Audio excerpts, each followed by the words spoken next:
2022 Hyundai Tucson plug-in hybrid review. What's new? The Tucson plug-in hybrid is new for 2022. Combined power output of 261 horsepower. Estimated all-electric range of 33 miles. Based on the fourth Tucson generation introduced for 2022. What is the Tucson plug-in hybrid's driving style?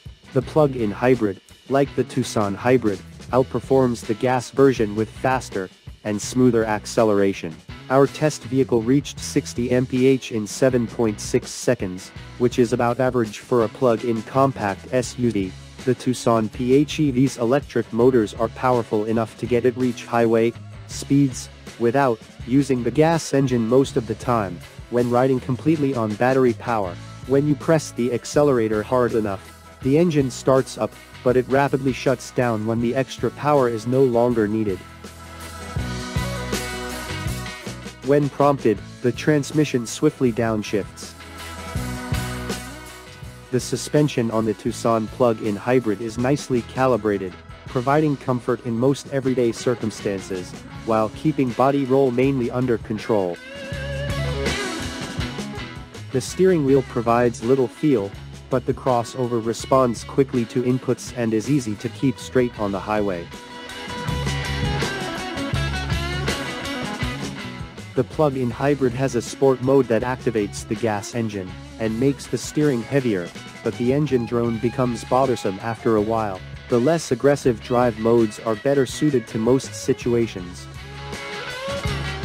The brakes operate easily and effectively in an emergency. How spacious is the Tucson plug-in hybrid? The front seats provide adequate support and adjustability for a comfortable position. However, some drivers may like more telescopic action from the steering wheel. Adults can be comfortable in the back seat, which has numerous reclining positions and a long seat bottom cushion, even on prolonged travels. On warmer days, the offered front seat ventilation is a pleasant addition. A great temperature control system will also help you cool down rapidly.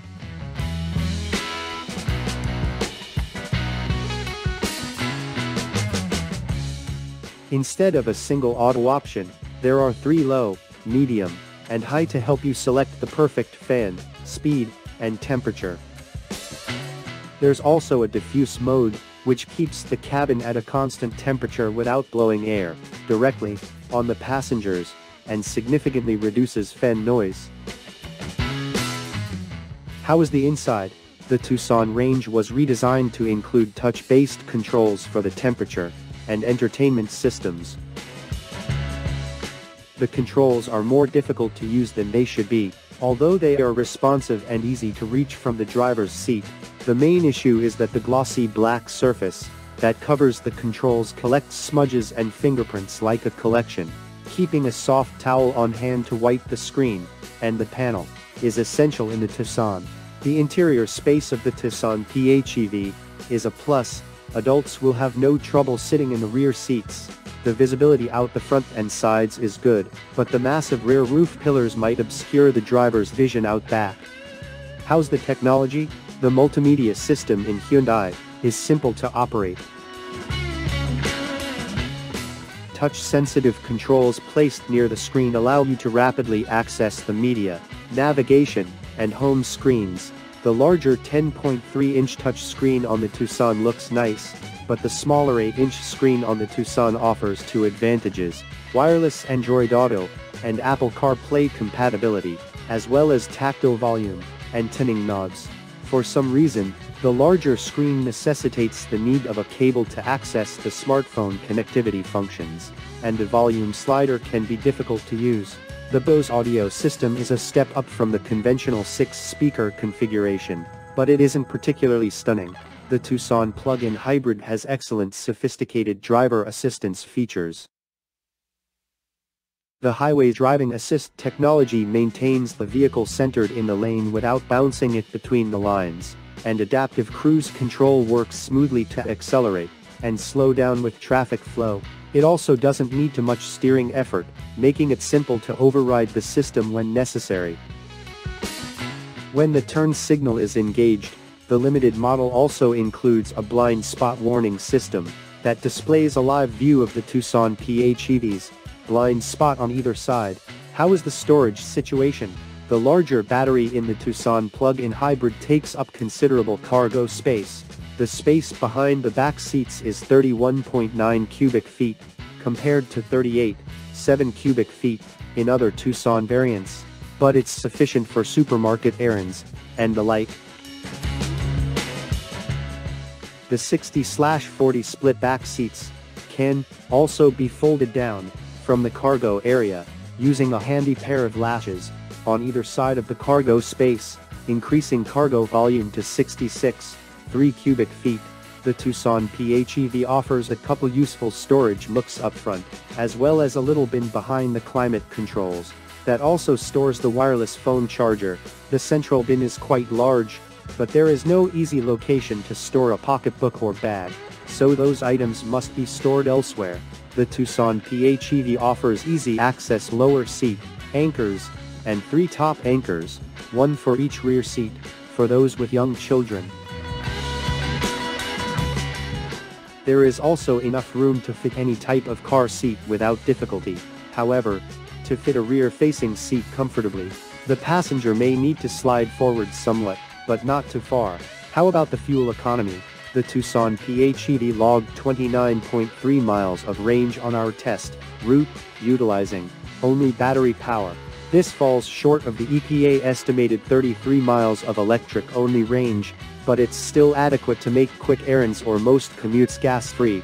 With 15% of its battery remaining, the Tucson PHEV switches to hybrid mode, and we averaged 37.2 mpg for the rest of the drive, exceeding the EPA estimated 35 mpg combined.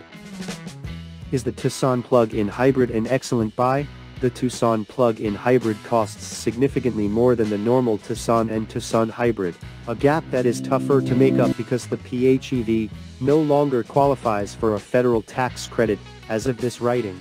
The more you operate the PHEV on electric power, the faster your costs will be recouped, although it will take time. The Tucson PHEV feels like it's worth its price on most occasions, thanks to solid build quality and a great feature package, and because it's a Hyundai, the substantial warranty contributes to its value offer as well.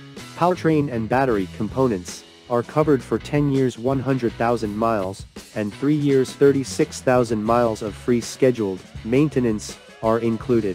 The Tucson plug-in hybrid goes about its business quietly, leaving the driver satisfied but not amazed. The bodywork is covered in angles and folds, giving the crossover car a crinkly wrapper. The Tucson PHEV's grille-integrated daytime running lights give it a distinctive aesthetic profile at night, but at its core, it is quite practical transportation. We believe the cell is well equipped for the majority of consumers. It boasts a comprehensive set of driver aids, as well as other convenience features. However, the cell does not have any option packages, so if you want the panoramic sunroof and enhanced audio system, you'll have to go for the limited. The 2022 Hyundai Tucson plug-in hybrid is a small SUV, available in two trim levels, Cell and Limited. The Tucson combines a turbocharged 1.6-liter, 4-cylinder gasoline engine and a 13.8 kWh battery, powering an electric motor to produce a total output of 261 horsepower and 258 pounds-ft. Power gets sent to all four wheels through a 6-speed automatic transmission.